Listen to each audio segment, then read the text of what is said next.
أعزائي المشاهدين، كما عودناكم في برنامجكم الأسبوعي أن نستضيف لكم خيرة من دولة الإمارات العربية المتحدة دكتور جاكو سميث من إمارة دبي. Good afternoon, doctor. Good afternoon, my friend. At the first, we would like to know who is Jaco Smith.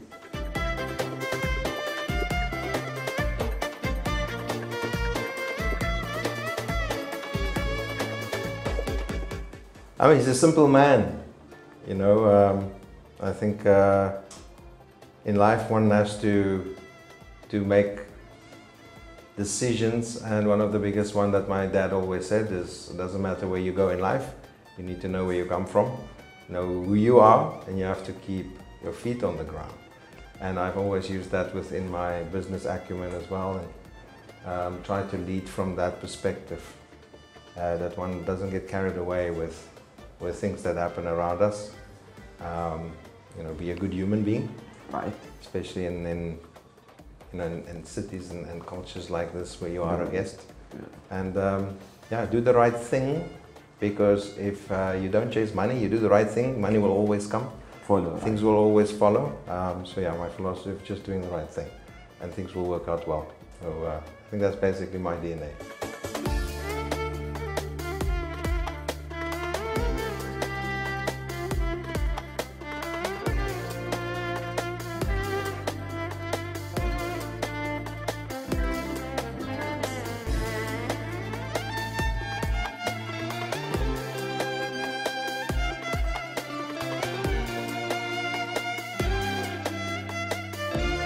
The person to come in last 23 years to the United Arab Emirates. Today he has his name, he put his name in Dubai and it's shine. We would like to know more how the idea came, from where you came, and why and how you chose to Dubai, to invest in Dubai. I was born and raised in South Africa, British passport. So I finished my studies. I then went back to the UK to look up my family and to spend time there. So I spent about 7 years in the UK. In that time, I've had patients from this region coming to visit us in London. And one of the families that visit frequently was the royal family of Bahrain. And they have their own facilities in Bahrain. That time, it was end of 1990s.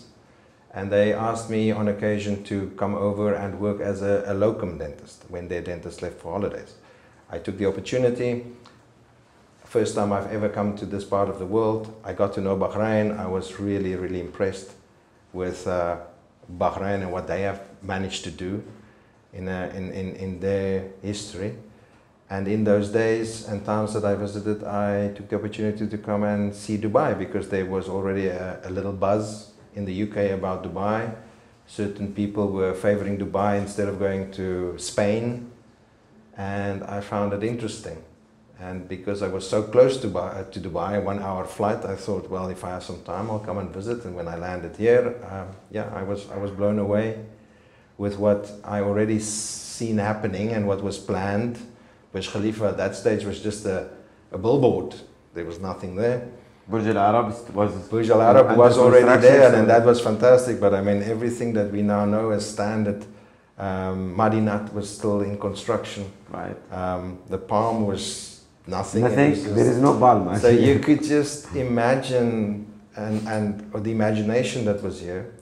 And when I was then contemplating the next stage of my journey and my life, it was going to be Australia. And after learning and seeing and experiencing this region, I had an opportunity come across my path where I could invest in Dubai, buying a clinic, and I took it with open hands, because I always thought Dubai, that time I could see there's a lot of potential. The leaders here have a beautiful vision, and I wanted to be part of it. And yes, so many years later, we made the right decision. It was not gambling for you to move from a Europe side to, you can say, Middle East, GCC country, all that year it's a summer, we can say, desert. How it was for you? Many different nationality? There's certain things that is important to every human being. And I grew up in a country where the sun shines. In Africa, we have a lot of cultures and we have different languages. So for us, it was natural to be around different cultures. And I then found my reasoning for leaving the UK. The weather was not fantastic, and this part of the world, you know, I could swim in the sea, I can play golf. Yes, the summers were hot. I loved the vibrancy of the cultures. I could see that this is a city or a place where a lot of things work together when other countries, they don't work together. And I mean, I want to be part of something like that. Yes, I think a lot of my friends and people thought it's a gamble. They saw Dubai as part of the Middle East, and they all have the history of Lebanon and the wars in Lebanon and everything that was going on, Iraq, and that's how people kind of assumed Dubai is. So when I told them I'm leaving and moving to Dubai, yes, I had a lot of friends say, am I crazy? But because I've been here, I've seen it, I couldn't explain to them what I know, and it was going to be an easy decision for me. So to this day, I think a lot of people probably still thought I was a crazy man, but they are following you. They have to admit it probably was not a bad decision. You are right in that time. Yeah. 25 years back, to start a dental clinic in United Arab Emirates, you was one of very few, I think, dental clinics in Jumeirah. In Jumeirah, yeah. How you start a dental studio, or how it started the history of? I was lucky in a way that I didn't have to physically start a clinic. One of the most established clinics at that time was called Dr. Peter Smith Dental Clinic. And he has been here, Australian gentleman, he's been here since the early 80s or late 70s, early 80s. Our trade license stems back from 1976. So the clinic has been continual going till now. So when I had the opportunity to come to Dubai, he was in the stages of retiring and wanted to go back to Australia, and the clinic came up for sale. You take the opportunity. I thought it was. That was a risky move though, because if people now know how the old Dubai looked, and not just the new shiny Dubai, it was in an area called Sheikh Rashid Villas, and it was on Al Wasl Road, but it was off Al Wasl Road. You didn't have clinics on Al Wasl Road at that time, or Beach Road like you have now. It was in a little neighborhood next to the Falcon Hospital, and it was all expat old houses, but that clinic has been there since 1976. So when I arrived, I remember clearly on the day that I came to see the clinic for the first time and they took me around, I was devastated to see it. Think, oh God, am I buying this? Am I going to invest in this place, this building? Because it was not what we know. This is not this anyway, you know. So I just, when I actually seen it and I got to know the area, I just fell in love with it. You know, it was palm trees and it was the Falcon Hospital, and I got to know the gentleman there, and there was an old expat chiropractic doctor in the next villa, and it was just this amazing expat community. And Dubai was so small that all the people knew that clinic in old Sheikh Rashid Villas. They all knew these things. It was not today, there's a gazillion more clinics. So back in those days, we didn't have to fight for the space. Unfortunately, old Sheikh Rashid Villas made way for very new villas a few years later. I kept the name Dr. Peter Smith Dental Clinic, and when we had to move that clinic in 2005, 2006, I established it in Al Shif Road into a new villa, and at that time I took the opportunity to rebrand myself into the dental studio. The idea behind it, at the time we had very well-known clinics like Dr. Nicholas and Dr. Michael, and I just didn't want to put my name to a clinic, because I felt that the model that I wanted to create was going to be a multi-speciality model, and it is focused on the patient, not focused on the doctor. I don't want to be famous. So I focus the brand. People can trust in the brand, that we bring together the best doctors so that they can walk away with the best result, and you know, a brand that they can trust instead of a name that they can. It's just it was my thinking at that stage, and that was when the brand Dental Studio was born, 2006. After rebrand, we need to have a strong team. We need to have a special, we can say, strategy to select the right team as you rebrand the dental clinic. Yes. How you do with that? The philosophy that I mentioned of having a multidisciplinary or multi-speciality function or setup was important for me, because luckily for me, in my days after finishing my studies and working in the UK, I was taken under the wing by a mentor, and he had multiple clinics, but his model was based exactly on that. That no one doctor or dentist, although we learn everything in university, but when you do start to work, no one doctor can do everything. Right. You have to at some point specialize and be interested in certain things.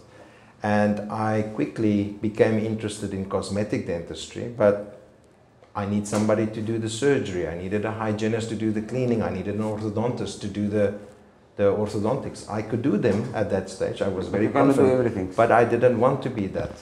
And that, in my view, was also not giving the best treatment to the patient, because I think an orthodontist is better than me just doing some orthodontics. Right. And I quickly started to establish and looked for and interviewed and hired very competent specialists to join my team originally, and then we started catering for all the services, and with that as a base we then expanded over the years to remain a multidisciplinary, multi-speciality clinic, but obviously now having more specialists within each discipline.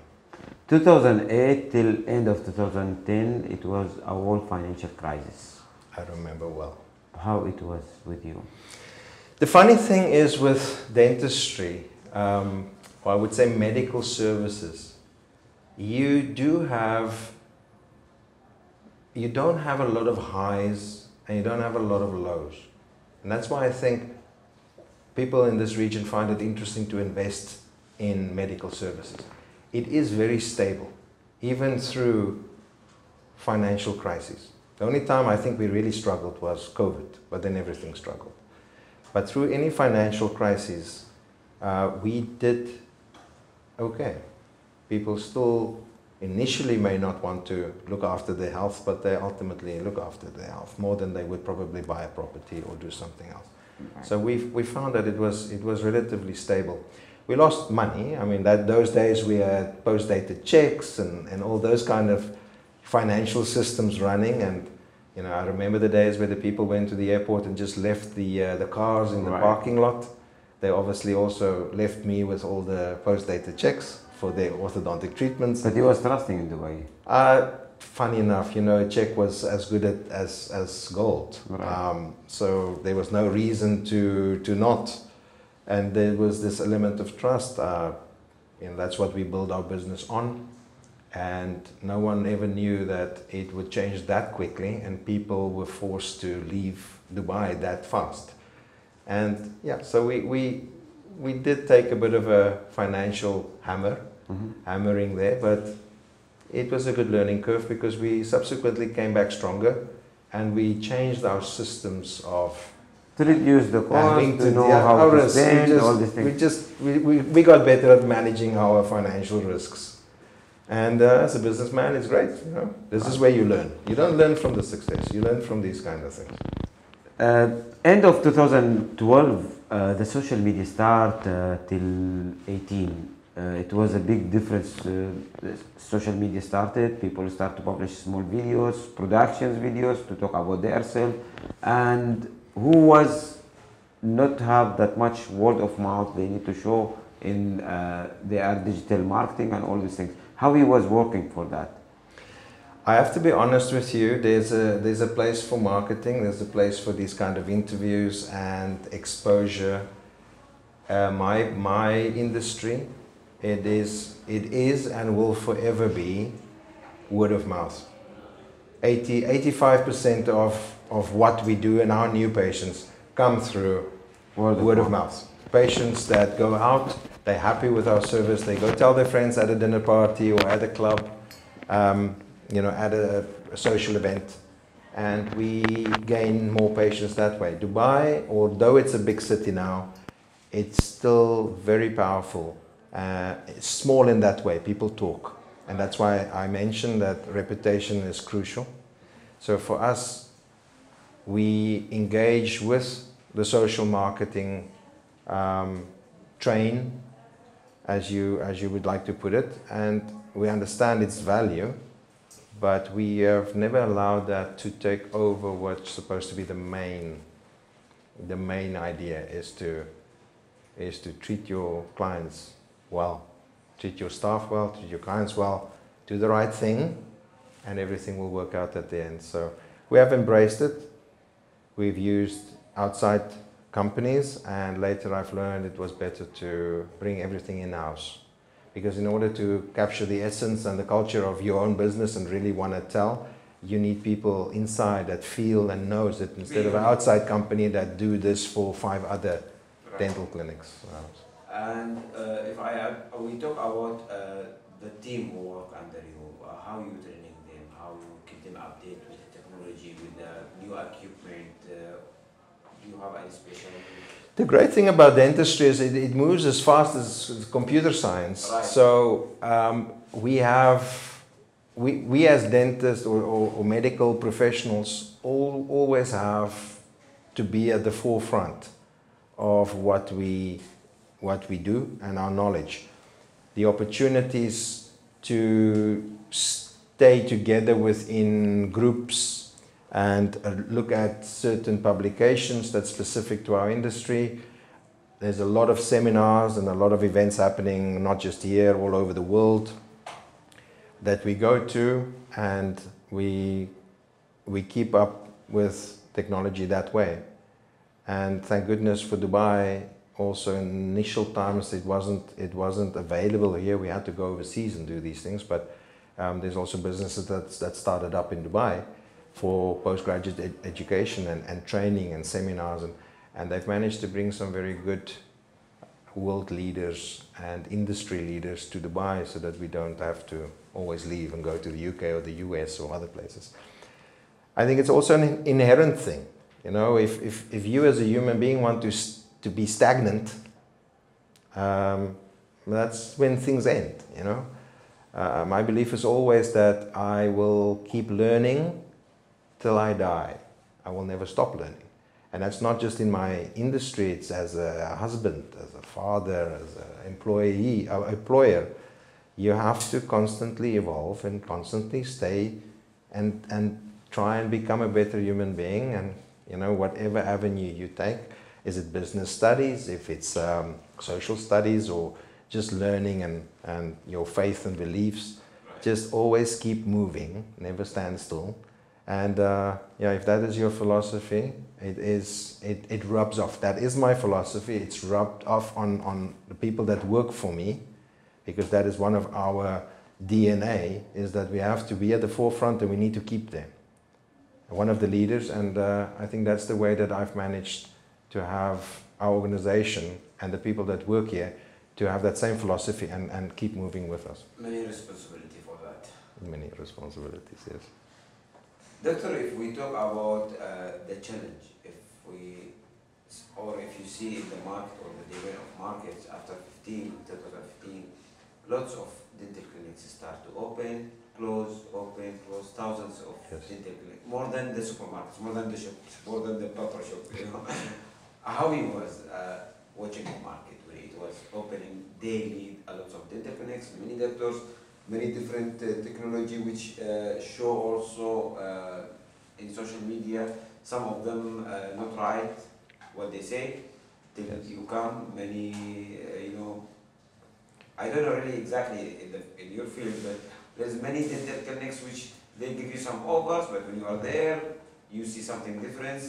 How you was working with that? It's always a supply and demand thing. Back when I started and I came to Dubai, I felt that everything was under control. Right, but after I don't think the leaders of Dubai also, although it was the vision, I don't think anybody could imagine the explosion that would happen in Dubai. To this day, people outside of Dubai cannot understand what's happened here. Even people living in Dubai as me for all these years wonder how are all these apartments going to be filled up, and it just keeps on going. The problem with my industry is that there used to be very firm regulation. You could not open a dental clinic in a side street. It had to be on one of the main streets, right? You did not get a license. And then we started getting licenses for side streets. You couldn't open a dental clinic next to another dental clinic or in close proximity to it. That changed. Now you can open a dental clinic right next to another dental clinic. And I think as the population grew, these are all new industries for a new, vibrant, coming up city, right? These are not 100, 200, 300-year-old systems like in London. And any city that suddenly grows like that and all these people coming in, they need services. So the DHA was, I guess, forced to accept more and more applications for clinics. And at some point, I think the focus is more on the growth of Dubai and other things, and people don't necessarily count, maybe these amount of clinics are enough for the population. Oh, but the new stat comes in, this population will look like that in the next 6 months. Okay, more clinics, and we just sign up more clinics. And what you are creating when you do that is, one, we'd lose a bit of control on the quality of things. It is now, all of those numbers may come through the airport, they may come and visit, but they don't necessarily stay. You have opened all these clinics, which is good for the government as well. But there's not enough patients. Now you have a supply and demand issue. And what goes first is quality, because the price becomes a war now. Now you have these cases where I can do full mouth veneers 20 for 10,000 or 8,000 dirhams. I know that my lab fees of using a very good lab that I am comfortable with using on my mother, the lab fee alone will cost me that much. How can I charge and make money from that? There is no way in my mind that that could be quality work. It's become lifestyle. Yes, and obviously that's the other thing, is that those demands have become so big. You have all the nationalities around, and some of them love that kind of thing. And at the end of the day, they want it. And instead of getting it from people like us with a massive reputation and all about quality, they start going to clinics like these, because now it's just a price thing. So unfortunately that has dented, I think, the reputation with us that's been here a long time. I know that is an issue. I think the government now is trying to hold that back. I hear rumors that they are now stopping or wanting to stop new applications for dental clinics and just keep the status quo. Because there's unfortunately also, through the ups and downs of the economy and COVID, a lot of these clinics that have failed and had to close. What's your advice for the patient? My advice always for a patient is to ask the right questions. And the right question is not how much it costs. That's not the right question. I've asked those questions a lot of times when I buy a car and all of that, but there's a lot more to your decision-making process than how much does it cost. And I think if you ask the right questions, and it's our responsibility to actually give that information even before they have to ask that question. One thing, a reputation you cannot change. So look at reputable clinicians or clinics, or be it dental or medical or whatever you want to do. People with a reputation, and that's been in the market a long time, that has longevity, something must be okay with a business like that. Because in this part of the world, you're only as good as the next patient that you treat because of word of mouth. So look at reputation. The information that's given over, is it information that can help you to make a decision? And it's not a sale. Well, I like to give the information. When the patient comes to me, I tell him exactly what goes on. He expects that from me because he's paying me to do that examination. I make it clear. I don't sell him. I give him information. It is his choice to do that. The more I can educate my client, the more I know he can make a informed decision. So that leads to an element of trust. In this business, it's all about trust. They have to build a trust. So our mechanism, our way of doing things, our methods, our marketing, and our reputation all comes together. We want people to find the trustworthiness in someone. Price can be negotiated, price can be decided, but it should not be your main factor. How you manage with COVID-19? I think we all can say we were blessed to be in Dubai through COVID, because I have had my family in South Africa, I have my family in the UK. We have multiple nationalities in our business, and they have their families all over the world. And I think we were very blessed, all of us, being in Dubai. The government has handled a very unique situation that no one had training on, I think superbly in Dubai, and that is kudos to them. It was fantastic leadership, and it didn't last, in essence, business-wise that long. Yes, we had to shut down. There was moments that we thought, well, that there goes the business, because if it remains shut, it's over. But we managed to open for emergencies. The government had emergency services open. We could actually go out as emergency workers and keep things going. And luckily for us, you know, Dubai came back online relatively quick. And people here came back to normal life relatively quick and much sooner than other places in the world. So I think we were very lucky. How you are close to your employees or to the team who work under you? You know, when I started a business, you don't learn to be a businessman. You know, you don't learn. It's not you go to school. People say you can go to business school. I didn't go to business school. I went to dental school. You don't learn to be a businessman in dental school. You learn to be a dentist. I think it's a lot to do with personality, the type of person that you are. Now, I never thought that's important, but as I grew my business, the DNA of this business became my DNA, in a way. It became the way that I would treat anybody, my mother, my brother, my friend, and to just be nice to people, just to respect people, just to build relationships with people. Just to be trustworthy, not lie. These are things that my dad installed in me. That became my business acumen. And I quickly realized that in Dubai, people want to be appreciated. It's not about the money. People want money, but we have grown tremendously with people coming to us for the same money. They just want this culture of inclusivity, this culture of this feeling that they get when they walk into our business, this culture of respect. We have relationships here, and we culture those, and we make them very important, because there's a lot of nationalities. They want to feel good at work, and they will come for the same money. They just want to feel good at work, because they spend a lot of time of their day there. So I coined that into what we call the culture of a business. The more I started reading about culture of business, the more I see that all the big organizations in the world are talking culture of business. It's not about the business anymore, it's the culture you create, the Googles of the world, you know, the designs that they have, and the table tennis and the place. It's all about culture. So we started making that a very important part of our business, the culture that we create here. Hence, thanks God, we are retaining a lot of people, most of our people, for a very long time. That is also important to our business, because we don't want to have turnover. Turnover is not good for business, and it's not good for humans. I meet one of your employees in the elevator when I'm in my way to your office, and I asked him about you and about the clinic. What is answer, you know? What you are giving his answer? Maybe in short is that they appreciate being here, that they love being here, and that they hopefully think I'm a good man.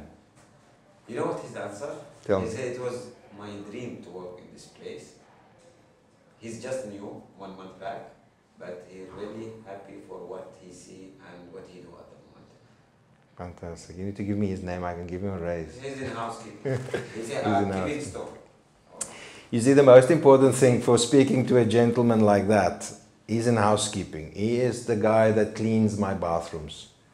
I have doctors here that makes a lot of money, and I treat my bathroom cleaner the same as that doctor. That is the philosophy that we have, because the bathroom needs to be clean. If you now go to the bathroom and it's not clean, you're going to think that my hands as your dentist is not clean. Same as in a restaurant. So the importance of everybody in my business is absolutely at the same level. And I've cultured that from the beginning. Although there's certain people have different functions, we all work for the greater good, which is the patient at the end of the day. Doesn't matter how small or how big your role is, it contributes to the overall journey, and you are as important for me as that man, this woman, and that person. And that is why I think people at that level are so appreciative, because they are not trodden down on, they are not looked down on, they are given a voice, they are able and be good at what they do, and it is appreciate what they do, because it is, in my view, put at the same level as the best doctor we have. Because ultimately, I want the circle to be complete, and it is very important to complete that circle. What the next? Where we can see dental studio next 5 years? Dental studio is growing fast. We have come to a realization as time goes on and markets change and the city is growing and opportunities arose, which was after 2020. A lot of clinics started closing down. We saw a moment that consolidation of clinics is in the air. Consolidation meaning that we are able to take this platform that we've created, the culture that we have created, the service that we give to Dubai, that we've also created and we nurture, to a bigger audience and a wider audience by expanding aggressively, but to keep everything the way it was in the original setup and give what we have to give to more people within the region. So we have gone from 1 clinic to 9 clinics in Dubai, about to be 10, about to be 13 clinics. We are in negotiation with 4 others. We have our partners in Abu Dhabi, and we are currently, I think, already on 6 or 7 clinics in Abu Dhabi. We're signing another clinic tomorrow in Ras Al Khaimah. We're going that way. So we're bringing the good news to other parts of the UAE. So in the next 5 years, yes, we hope to be in the region of 20 plus clinics. We're already the biggest platform, dental platform, but we want to see how far we can stretch that and, you know, bring what we have to offer to more and more people. Do you have a plan to go out of United Arab Emirates?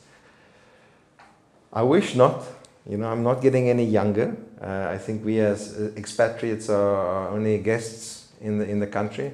But with my diverse investments in the UAE, this is where my kids were born. This is where my kids grew up. This is the place that gave me life, financial life and work life balance. I'm very happy here. So no, I can't really see me leaving, other for maybe health reasons or some other reasons. But the way that we are currently growing and investing and planning forward, no, I can't see us exiting. I don't think I'll ever exit, even if I have to retire somewhere someday. I have property here. I don't think people that lived here so long can ever say, I take all my feet out of Dubai. They will either come back for holidays or they will remain here with a property or something here. I feel that. I think it's impossible to say bye to a place like this. It's a unique experience, and I've been privileged to be part of it. And we all are.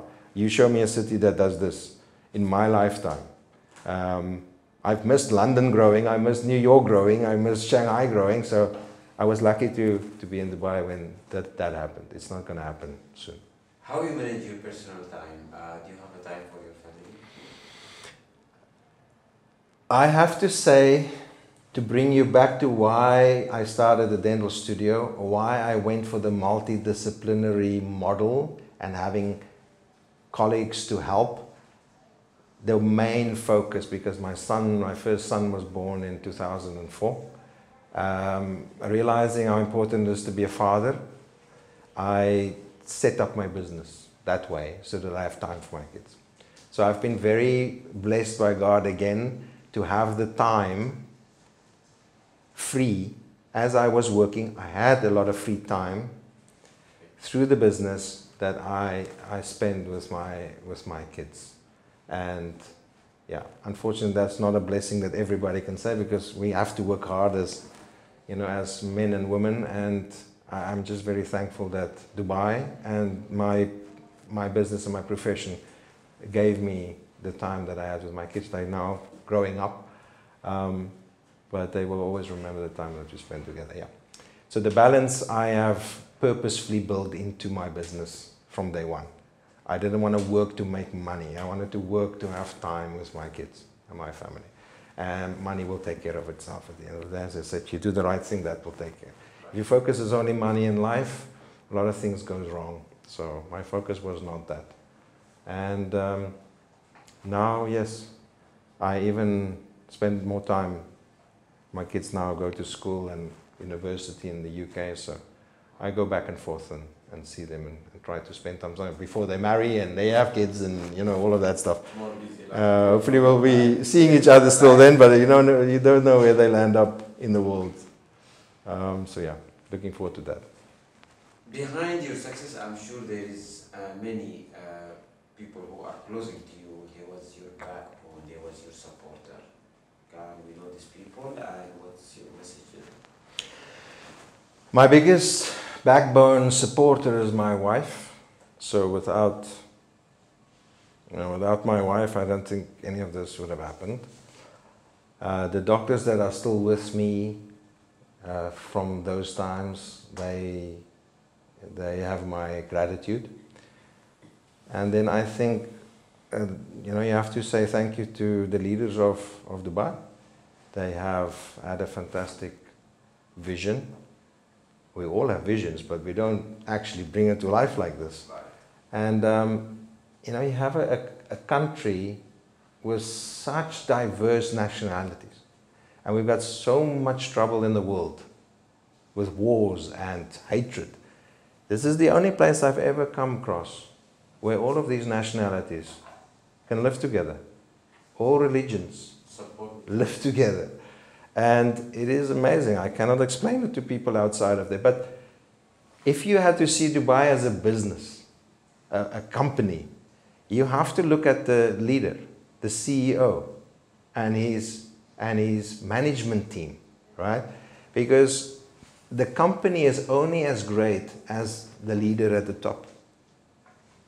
That's what I believe, and that's what I'm trying to do. The dental studio company will only be as good as I am a leader. If my cleaner stops saying that this is his dream to work here, the leader is failing. And then it starts to form cancer, and these businesses tend to struggle. So I believe that's the same thing. If I have to put Dubai into a company structure, we have fantastic leadership. They lead by example. I remember the days where you could, I probably still do, but in the early days you could write a letter to Sheikh Mohammed and they answered me, you know? Till now, I have not written, maybe I should write him again. But where in your life will you find something like that? And that was just always amazing to me. And I actually, funny enough, I've had my mentors, I've had my reasons, my family and all of that for what I'm doing. And what I've created here is a big part of my personality, my day. But I've learned a lot from the leadership of Dubai. Because to do something like this at this scale and to still make it work, I take my hat off to them. And I've learned a lot as to be available, reachable, like they are, where you can still write to them or call them and they listen. And thanks to that example set, I think a lot of us, I call business guys in Dubai that build businesses, took that path as well and understood that leads to success. And it's just the right thing to do. So, to be honest, I don't know how they do it, but they are doing a fantastic job. And I have to say thank you for that, because they have given people like me the opportunity to make a fantastic life for not just my family, but for the 150 plus people that are working for me. I would never have had that opportunity elsewhere. Thank you for your time to be with my last program. Pleasure. More success, inshallah, and all the best. Thank you.